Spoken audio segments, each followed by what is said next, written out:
Okay, what's up, people? We are live in the recording booth for the Audacity Experiment audiobook. And I am just waiting for Hay House to connect, and then we will start. I'm going to be reading a few of the chapters, and y'all can just take a peek. Unfortunately, we booked two or three different interpreters, and there was cancellations, last minute change. It couldn't happen. So I will upload this onto YouTube, and we will add the interpreter and captions probably tomorrow. So we will have a deaf version of this available and accessible online tomorrow. Okay. Just give me 1 second. I just found Hay House here. Hay House UK. Straighten that out. I'm just gonna wait for them to connect here. It says Hay House declined, so request one more time. I will accept. Pedro, what page are we on?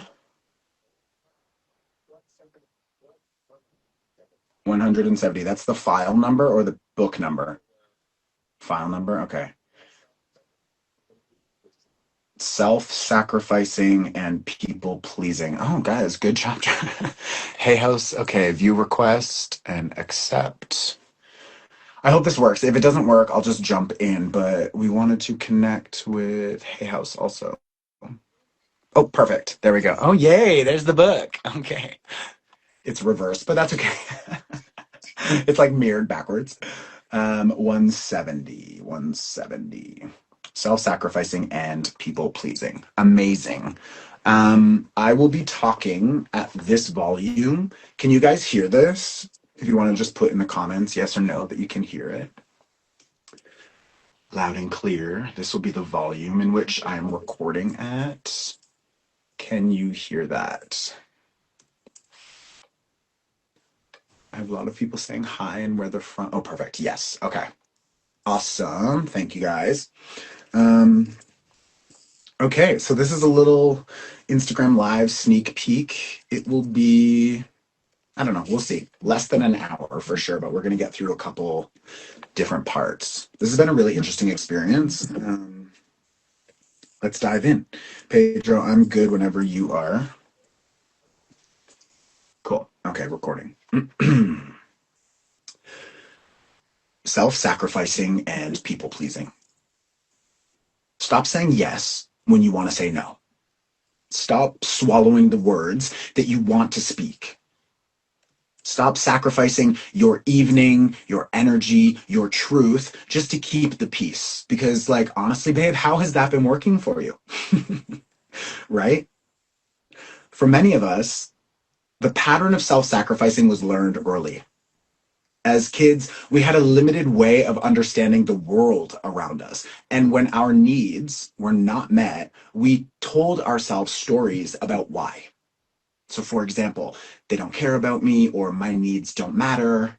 To be loved, I must perform or betray myself. These are the ideas, the concepts that are floating in our minds. Some of our deepest oh, some of our deepest wounds. You can hear that, right, Peja? Yeah. Sorry. Hey, house. Something about yours is echoing. I'll just kick you off if I have to. Sorry. I will jump in at. Okay, I think we're good. Oh, amazing. And if you pull back your screen, you can see the cover better. Per a little bit more, but you got it. Sorry, Pedro, will punch me in. That should be more or less fine. Okay, guys, where were we? They don't care about me. These are some of the ideas floating in our minds. Some of our,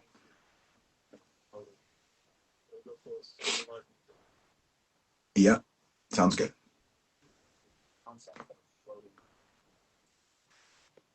Some of our deepest wounds. were formed in the moments where we chose safety over our truth. We learned to betray ourselves and we were rewarded. We did what we needed to do to keep the peace, shelter, the support from our caretakers or communities. And we've all done this to some degree. Self betrayal, unfortunately, shaped the way that we see the world. We created narratives and belief systems around it. And over time, these narratives, they get stronger as our ego searches for evidence, for proof that supports those ideas. The behavior becomes normalized as we grow up, and over time, the pattern sticks. Now, the mind is brilliant at creating patterns. It doesn't care if they're true or false, if they're helpful or harmful. It's just, I need to say that again. It doesn't care if they're true or false, helpful or harmful. It just keeps running the program. And one of the most common programs that we all carry is the people pleaser. We all have this internal people pleaser. And I remember my friend Anna, she once asked me, what if the people sorry. Yeah. I'll start there exactly, yeah. My friend Anna once asked me, what if your people pleaser doesn't need to disappear, but what if you simply give it a new job? And every time that you want to people please, you sacrifice that. No, what? Every single time you people please, you sacrifice a piece of yourself. Try the. Oh, okay. Sorry. I was like, why am I? I thought we were talking about the new job, but there's an example first. So sorry, guys. I wrote this like a month and a half ago. I'm like, gotta read it again for the first time. Okay. Can you punch me back in at the top of that?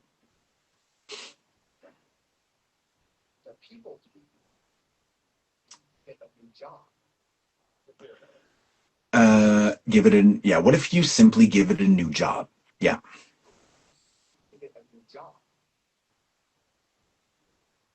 Every single time you people please, you sacrifice a piece of yourself for someone else. So let's try this. Reassign your people pleaser to please you, to please you. Instead of scanning the room for what others need, ask yourself, what do I need right now? It might be saying no to dinner because you don't want to go. And that's okay. Maybe you're saying yes to a quiet night in. It might be setting a boundary and letting someone be disappointed. It might be speaking up instead of holding back your comments or your voice to avoid rocking the boat.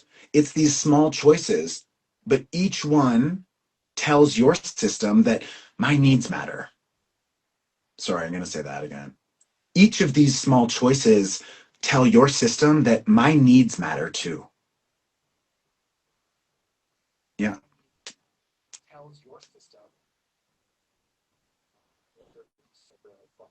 Ah, okay. This is permission to put yourself first, to reclaim the part of yourself that's always trying to keep the peace and to redirect that energy inward. When you do, the peacekeeper stops betraying you for others and becomes your ally. So, what's your truth? And what do you really want to do? Great. Do that. Cute. Okay. Next chapter.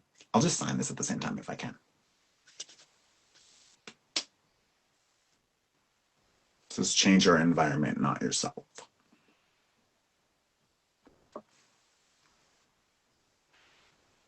Mm-hmm.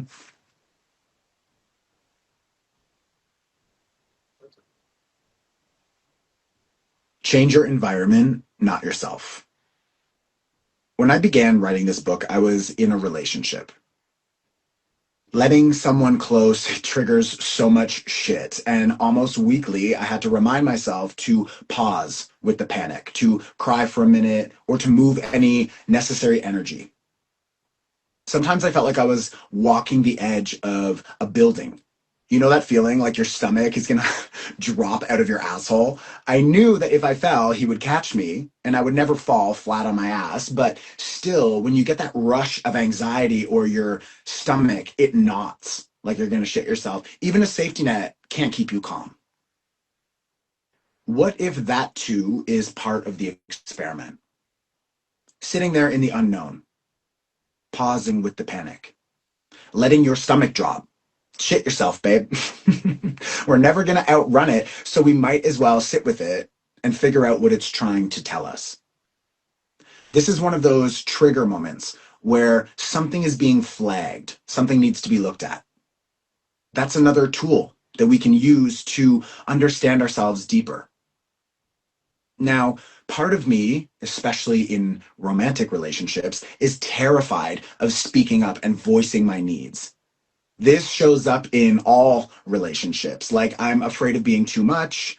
And I remember back in elementary school, I was always kicked out of class for being disruptive, or I was bullied for being gay. So that idea of being too much was very real. But this is the work, being scared and doing it anyways. Are you nervous? Great, do it. Are you shaking? Do it while you shake.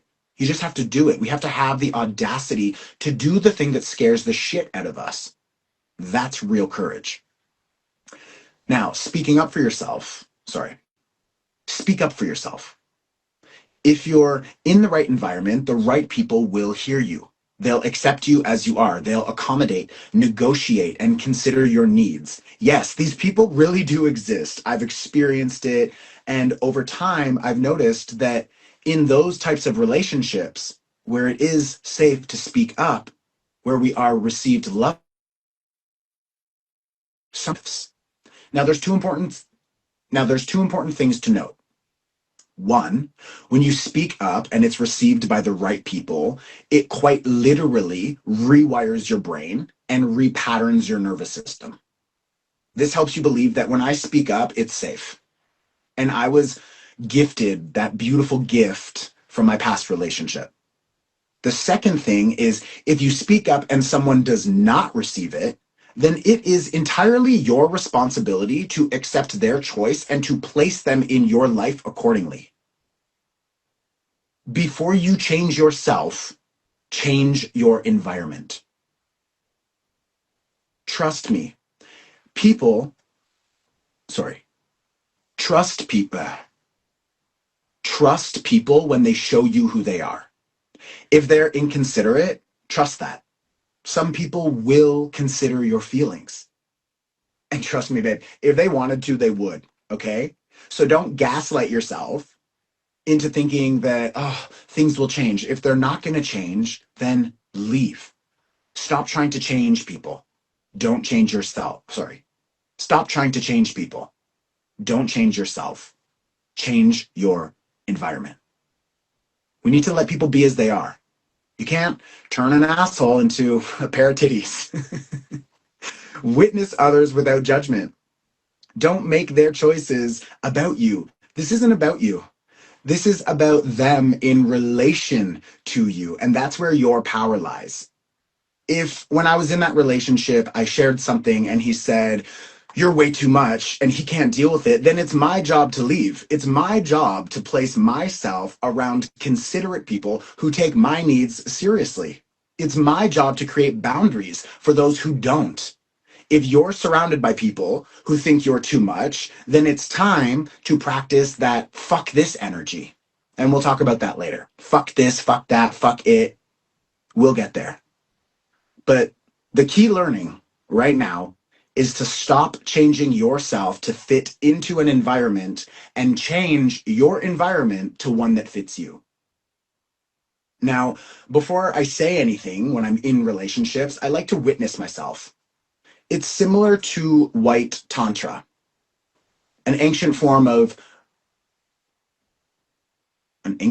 group meditation. I simply witness.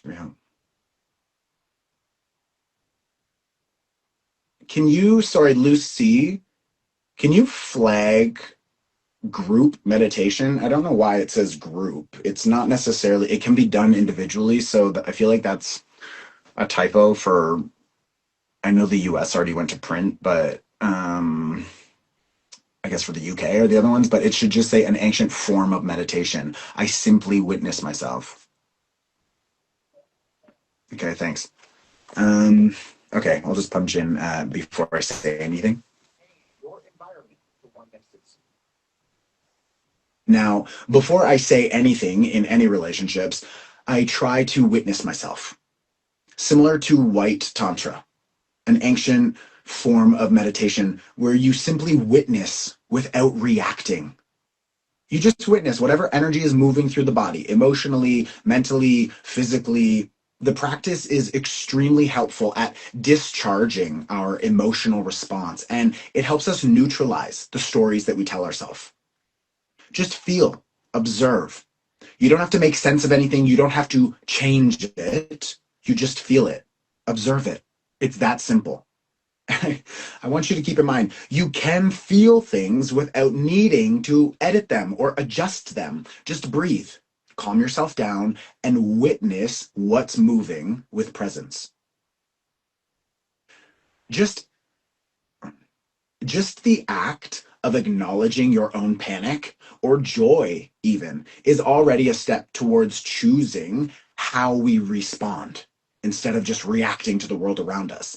And this is where journaling, for example, can take you really deep, but ultimately witnessing ourselves and noticing how we feel emotionally, energetically, physically, especially in relation to other people and environments around us. This is the number one way to understand where you should and should not be.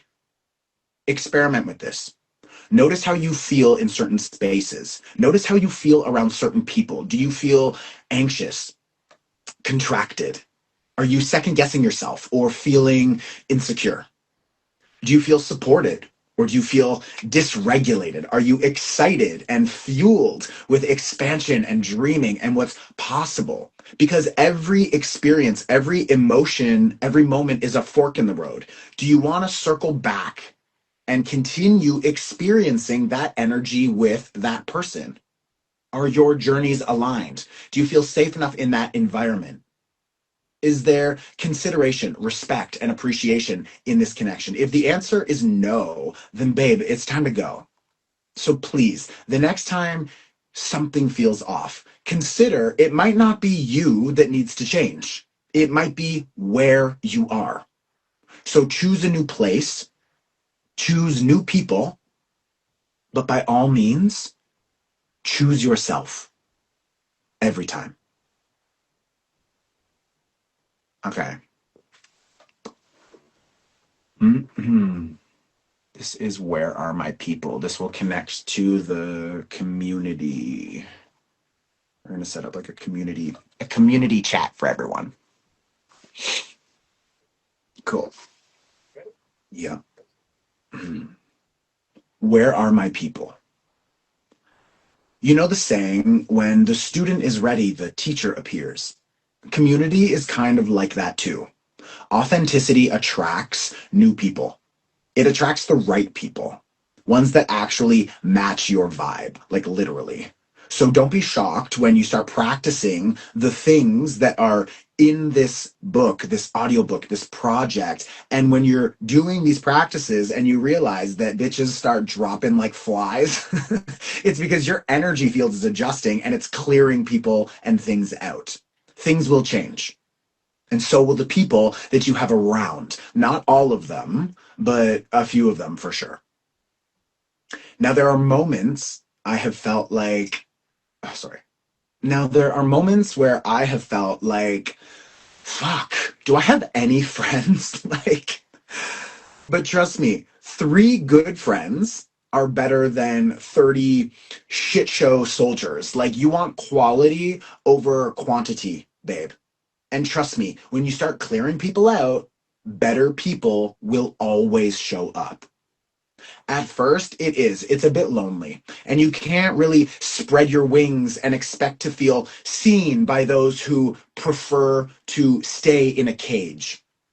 You can't expect magic from someone who has no abracadabra, babe. Like, there are moments where you feel like you can only talk about aliens and crystals and chemtrails with that park bench prophet that you randomly meet who's sitting out there feeding pigeons, casually predicting the fall of capitalism. Like, sometimes those are the only strangers on the street who understand you. But that's because you are in a moment of vine swinging. It's like you're in transience. No. It's like you're in transition, transient. You're letting go of one vine and you haven't grabbed the next. So you're airborne. It's like you're suspending in that middle ground, the messy middle. You're floating. And it maybe feels like you're floating forever, but you will land in a new timeline. You will meet new people, great people, not just pigeon feeding Pete, who you met in the park. There will be people you grow distant from, and it can feel like a loss. I have lost friends, family, lovers. At times, it felt like I literally was losing everything. But how lucky we are to lose what we would not let go of ourselves. Some people will exit our lives and they leave space for others to enter. So get out there and meet them. Sign up for Spanish class or do yoga in the park or learn to cook, go bowling, put yourself out there and do whatever it is that calls to you. It might feel awkward at first. I totally get it. But do it. Go out for dinner by yourself. I love to see movies alone. Honestly, it's great. And I can watch whatever I want. I don't need to share my fucking popcorn. I don't care what people think. It's nice to be alone. So get comfortable being uncomfortable, but leave space for connection. Dress how you want. Be yourself without needing to assimilate. Take off the mask. Experience yourself without performance because authenticity attracts authenticity. And soon you will have a motley crew, a bunch of witches and weirdos like me and my friends. And babe, now I have like nine, like really close friends, like nine. That is a lot if you think about it. They just showed up one by one. Like the universe had them standing in the curtains, waiting for their cue. And as soon as I started living in my truth and not giving a fuck, they started showing up and connecting with me. You'll find them when you get out there and start unapologetically being you. That's what the audacity is. That's the experiment. So if you feel right now alone, then be there. Because trust me, alone is better than being poisoned by shitty people's influence. Take this time to meet yourself again. Soon enough, you will meet others. I promise. They always show up, and we all move through moments of decay and loneliness and renewal. And when you're authentic, everything inauthentic, it dissolves, it falls away. That's what creates space for these new connections. The right community, the right people will gas you up. They will remind you that you're not crazy. All your big ideas, your big feelings, those big moments, trust me, babe, we're right there with you. And we will help you stretch your mind so that you can see what's possible for yourself, so that you can go and dream even bigger. Feeling safe in that space will repattern your nervous system. It invites risk and reward, and it reminds you how it feels to be celebrated for your wins and how it feels to be held through all of your losses. I want you to know that we exist, that we are here, and you're not alone. So please, babe, don't hang out in the curtains. Join us, center stage. This is your cue. If you go to the audacityexperiment.com, we have a space for community, for other witches and weirdos like yourself. I'm there. There's lots of us. So come join the party. Okay. Oh my God, this next one is one of my faves. The 4 F's. People you fuck is on there.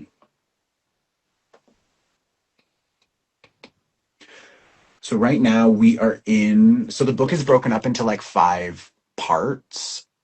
There's like the audacity to let go, the audacity to question it all, the audacity to choose yourself, the audacity to do the damn thing. And within each of those parts, there's all of these like mini chapters. And what's amazing is that like 45 of these chapters have QR codes and they land you on a website with all of these digital creators, thought leaders, and artists that I'm working with right now to build out all of this supportive programming. It's gonna be fucking awesome. So right now, I believe we are in the audacity to choose yourself, which is I think part four. Okay, relationships as mirrors, the four Fs. Yeah, relationships as mirrors, the four Fs. I love the four Fs. Okay, now the first thing I want you to, sorry. Now, the first thing I want to say about any relationship is that we might be asking too much of one person. You don't have to share every thought and emotion and latest obsession with one person in hope that they can understand and relate to everything and every part of you. Like it's not working like that, babe. Look around. Some people are great at giving advice. Some people are great at going out and getting shit faced and having a good time with, and sometimes those are not the same person. And sometimes those are not the same person. My friend Anna and we grab bagels like once a week. We call it Bagel Dia. And we just like give each other advice. We connect, we catch up. Shout out to Roto Bagel. They're so good. Oh my God.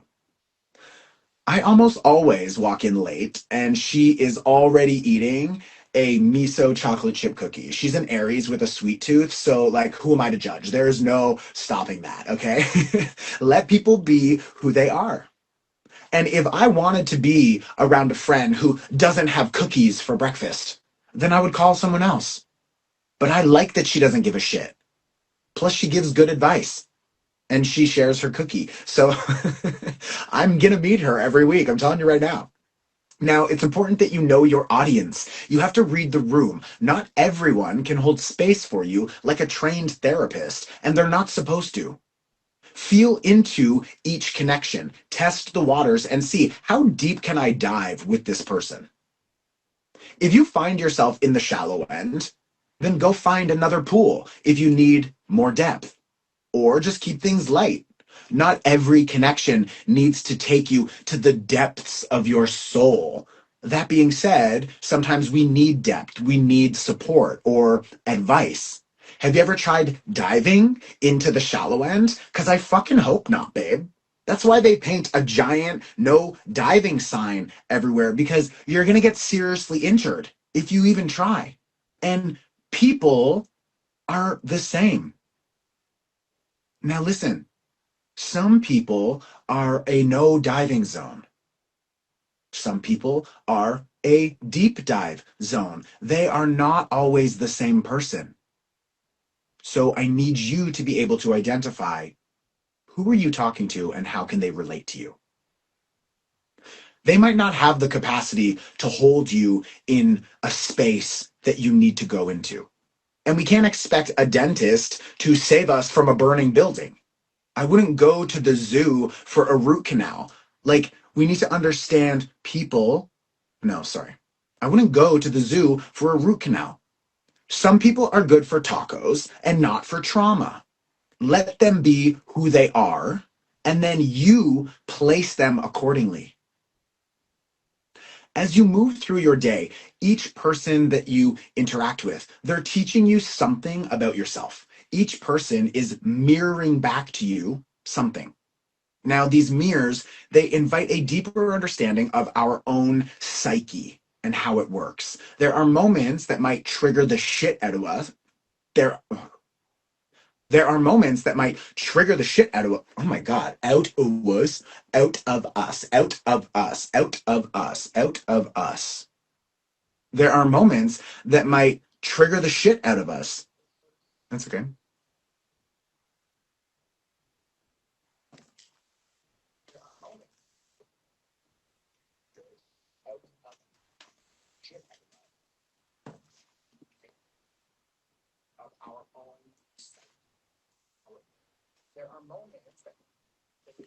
Go from, yeah.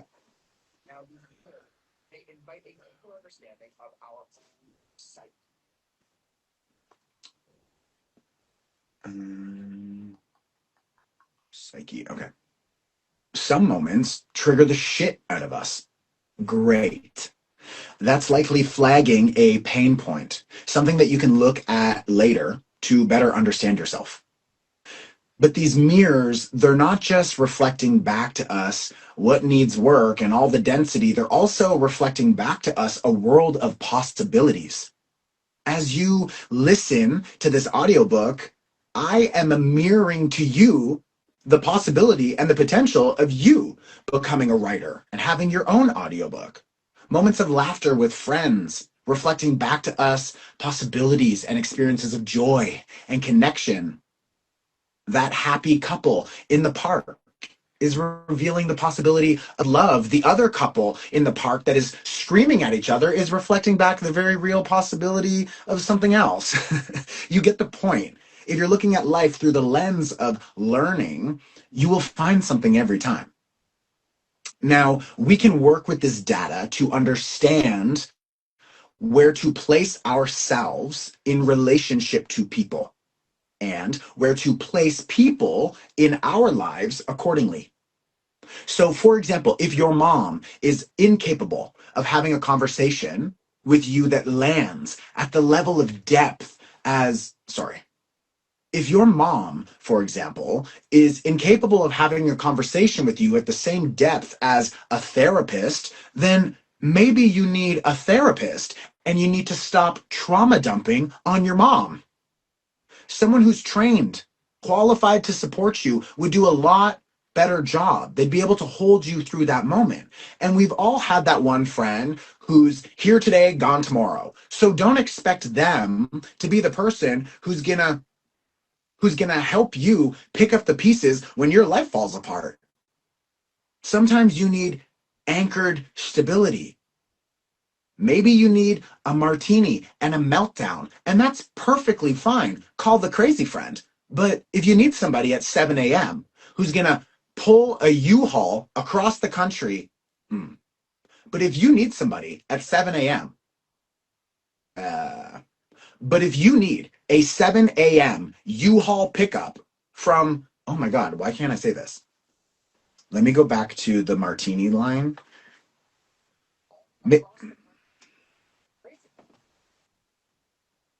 Maybe you need a martini meltdown and they're perfect for that. Call the crazy man. Maybe you need a 7 a.m. U-Haul pickup for your cross-country move. Maybe you need a 7 a.m. U-Haul pickup for your cross-country move. U-Haul pickup for your cross-country move. Okay. Who's gonna help you pick up the pieces when your life falls apart? Sometimes you need anchored stability. Maybe you need a martini and a meltdown, and that's perfectly fine. Call the crazy friend. But maybe you need a 7 a.m. U-Haul pickup for your cross-country move, and they're not your person, babe. So manage your expectations. Understand who people are and adjust yourself accordingly. People often assign a role or a task to someone that they unconsciously know cannot meet that need. It often happens so that they can constantly reinforce this subliminal message, this narrative that my needs will never be met. Well, you're assigning those needs to the wrong person, babe. This is often rooted from when our needs were not met as a child. So we continue to play out this dynamic in hopes for a different outcome. But the outcome only changes when we believe that we deserve our needs to be met. And when we truly understand where people are in relationship to our needs, we can align ourselves with the proper individual who can actually meet those needs. Sometimes nibbling nachos is all we need.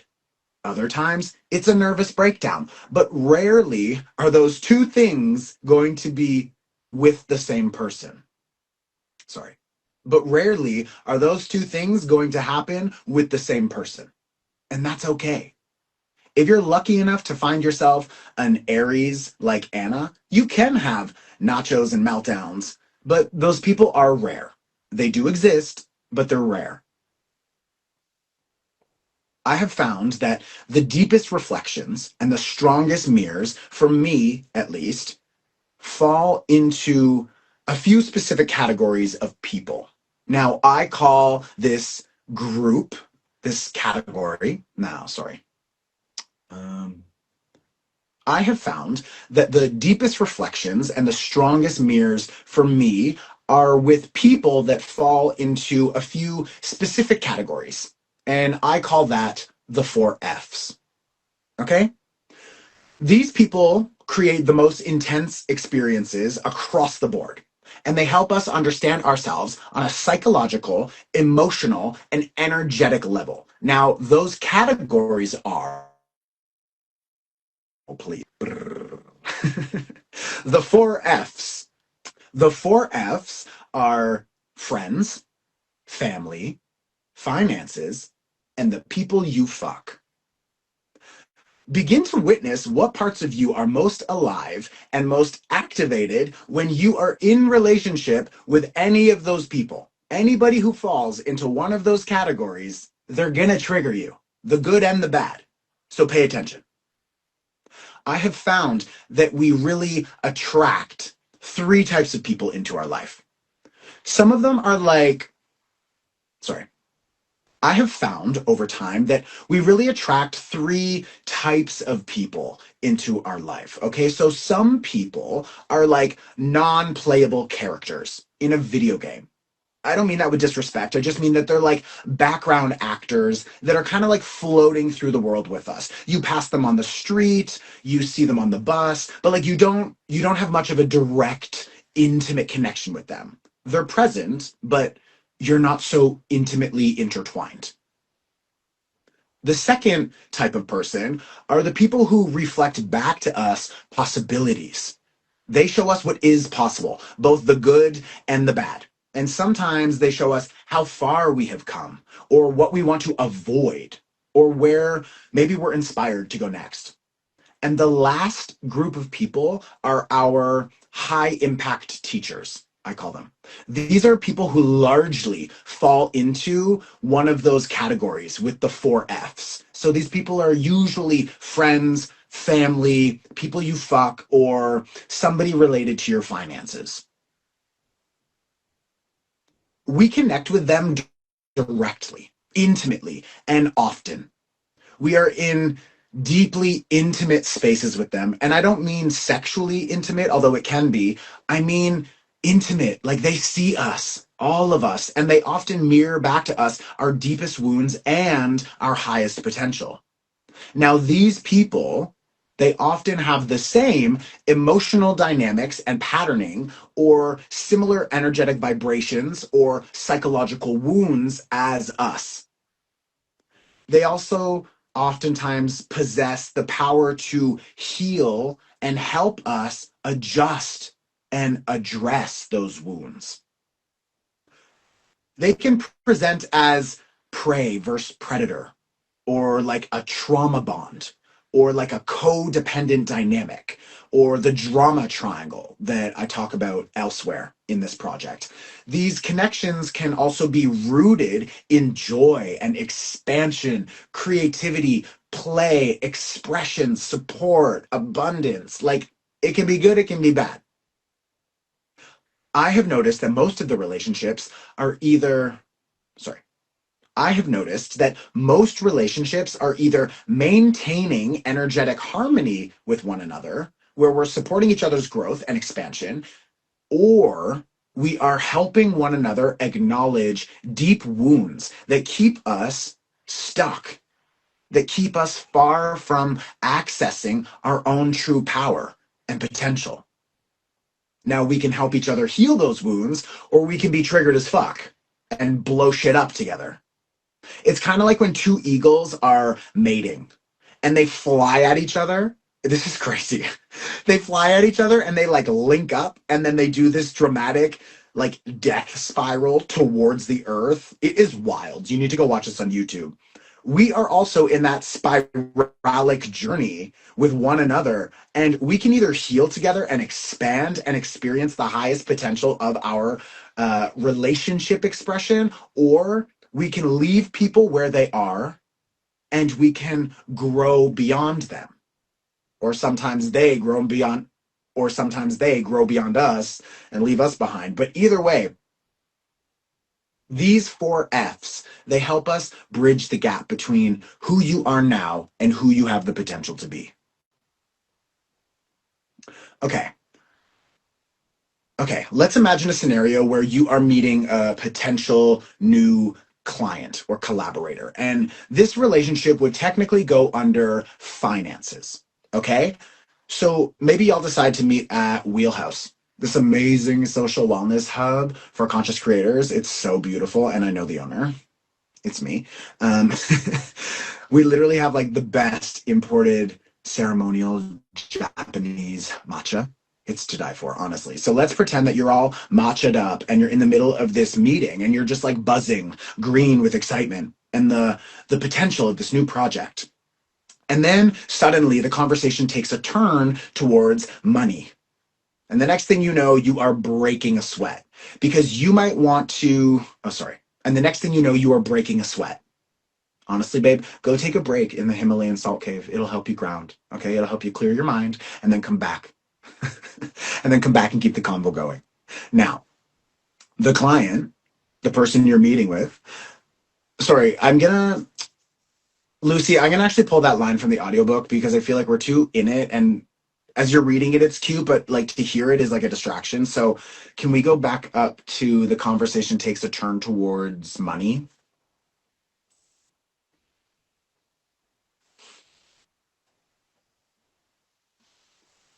Oh, getting tired. I have like an hour and a half, and oh, sweet. We'll finish tomorrow for sure.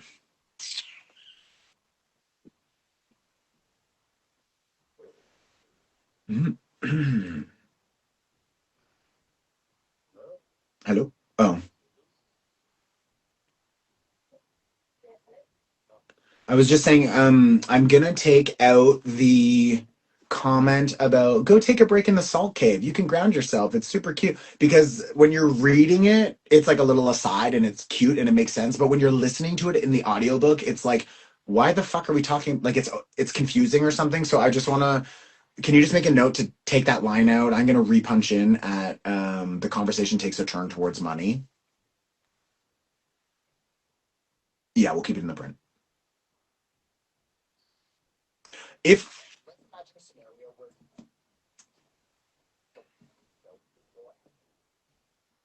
yeah, that we can keep. Um, Lucy, if in the UK print or whatever, maybe she just wants to put like brackets around it and put it in italics or something so it stands out as an aside as opposed to like content, you know?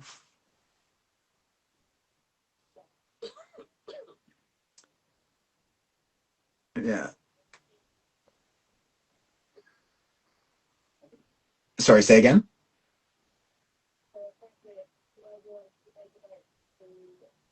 Exactly. Keep the convo rolling. Yeah. Yeah. And then end bracket. Yeah. Um, perfect. That part's fine. Breaking a sweat.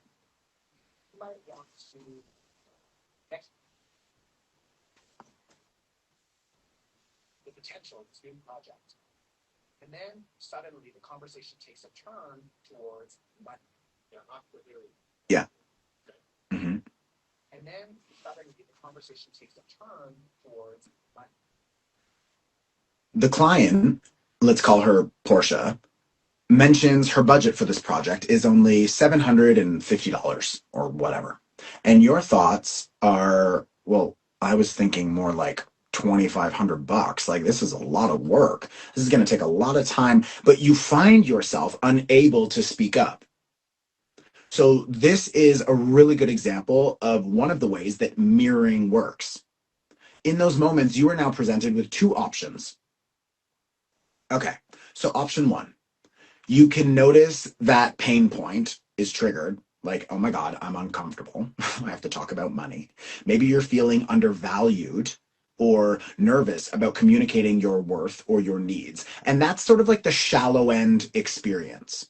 It's important for you to recognize the here and now energy. And then, depending on where you are, maybe just like pin it. And later you can do a deep dive and really understand what's going on. But I want you to flag in that moment, like, okay, I'm uncomfortable here. There's something I need to look at.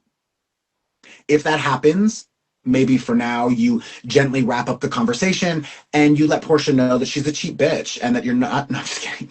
Yeah, I'm kidding. I'm kidding.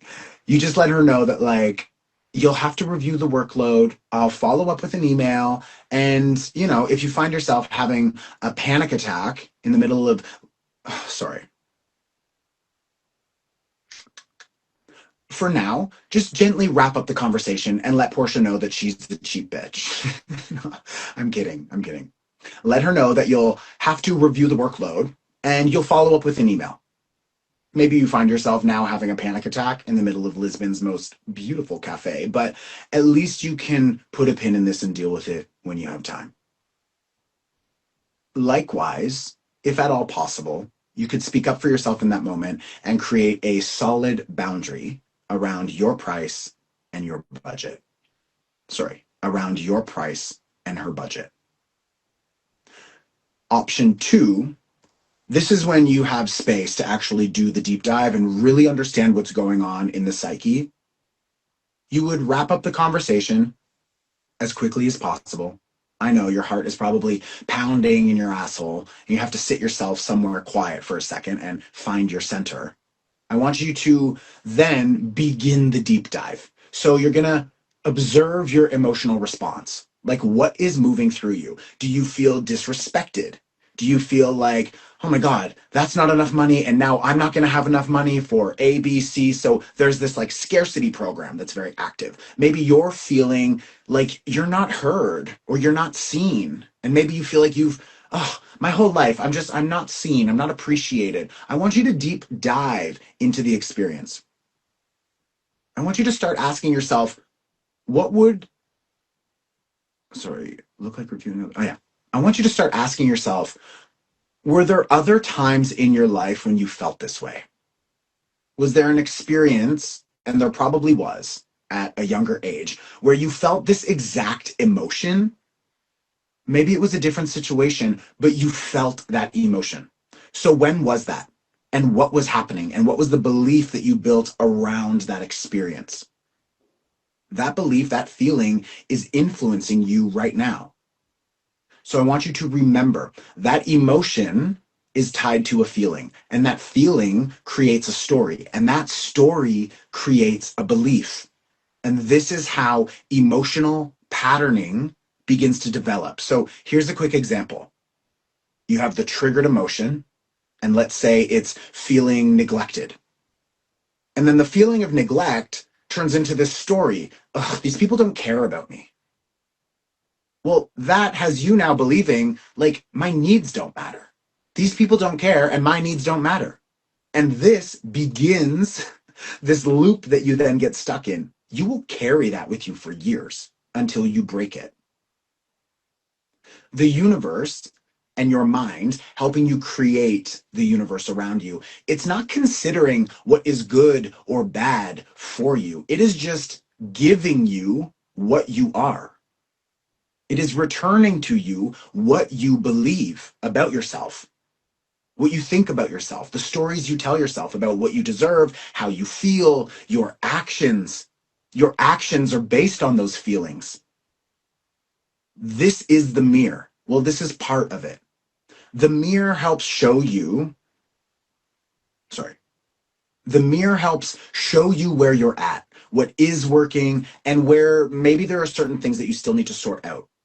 The universe will continue to bring you more people, more situations that reflect back these stories, these limitations, until you recognize the pattern, interrupt it, and pivot.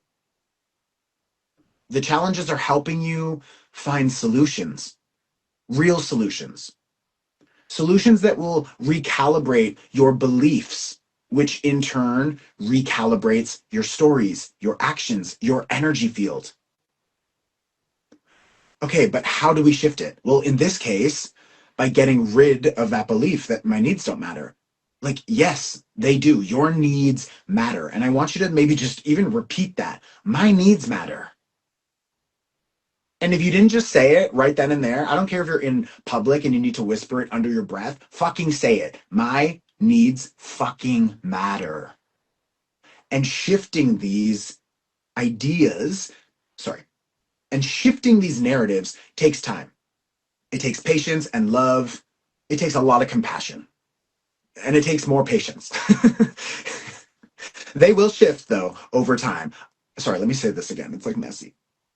Shifting these things takes time.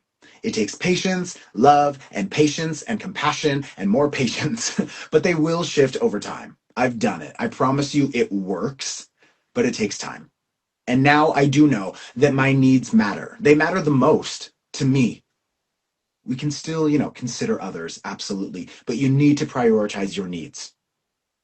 And, it's an ongoing experience. I'm almost there, but at least now I believe my needs matter more than they used to. This is why I also love working with the moon cycles, like a new moon. A new moon in any sign, a new moon in Leo, becomes a full moon in Leo about 6 months later. That means that we can work with energies, our emotions, our body for that 6 month cycle, 180 days. And it will literally shift our experience. If you commit to one 6 month moon cycle, just wait to see what happens. Set your intentions under a new moon. Take aligned action as the moon waxes and grows and releases. Let go of things with the full moons and integrate all of that wisdom.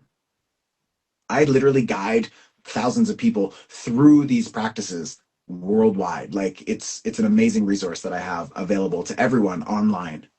They're usually like 25 minutes. They're, choose your own price. So you really have no excuse. If you want to do this work, the resources are available. You just need to do it.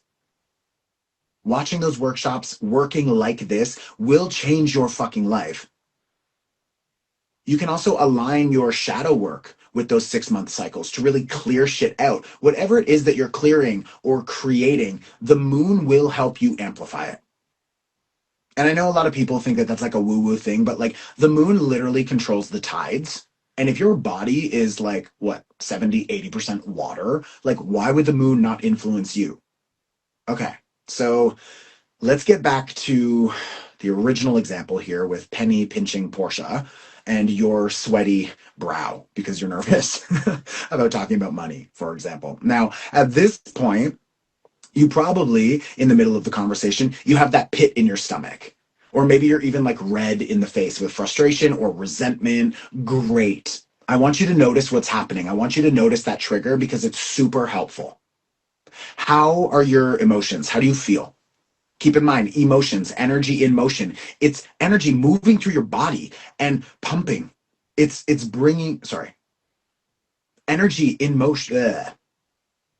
How are your emotions? Emotion, energy in motion. It's energy pulsing through your body. So how does it feel? Okay, so let's say you're feeling triggered to some degree and for good reason.